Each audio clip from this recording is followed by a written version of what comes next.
भीड़ में एक चेहरा ऐसा होता है जो सबसे अलग होता है, जिसे कोई नहीं पहचानता, लेकिन जब वो चलता है तो इतिहास की धारा बदल देता है।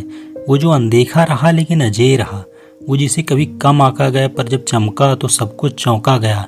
स्वागत है आपका डार्क हॉर्स पॉडकास्ट में, जहां हम बात करेंगे उन अनसुने, अनकहे, अनदेखी सितारों की जिन्होंने दुनिया को अपने अंदाज में बदला। वो सिस्टम के खिलाफ खड़े हुए और खुद एक मिसाल बन गए।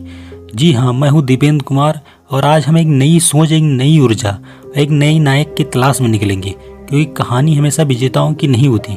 कभी कभी वो डार्क हॉर्स भी इतिहास रच देता है जिसकी कोई उम्मीद नहीं करता। ये शुरू करते हैं पहला चैप्टर। अभी सुबह के 5 ही बजे थे।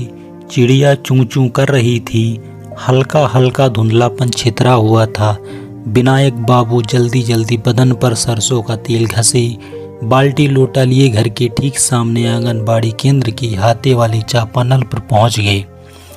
वहां पहले से ही पड़ोस के मंगनू दतवन कर रहा था।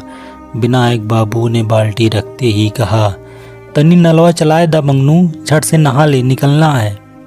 तभी अचानक खेत की तरफ सैर पर निकले ठाकुर जी, जो विनायक सिन्हा के स्कूल में साथी टीचर थे, की नज़र विनायक जी पर पड़ी।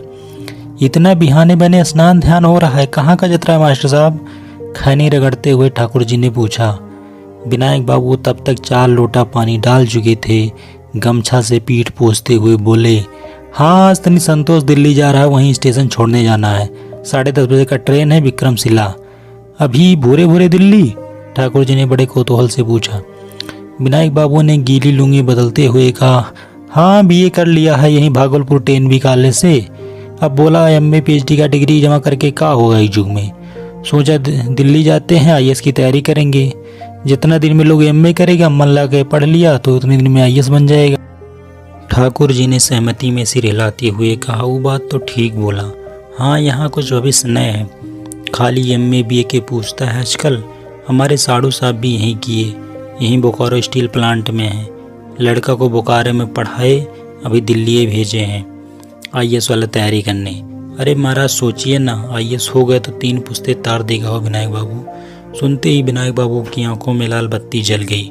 चेहरे पर हंसी और रोमांस का मिश्रित भाव लिए खुद को सहज करते हुए बोले, देखिए अब इतना तो नहीं पता, लेकिन हाँ पढ़ने में तो ठीक है। बोला दिल्ली जाएंगे। हम बोले ठीक है, जो मन हो करो, अपना भविष्य बनाओ। अब आजकल का बच्चा बुतरू समझदार हो गया ठाकुर जी, आप चीज़ नहीं थोप सकते। हम भी बोले जाओ, आईएएस का मन है तो करो, पैसा कौड़ी के चलते मन मत मारो। ये बात तो आप ठीक ही बोले।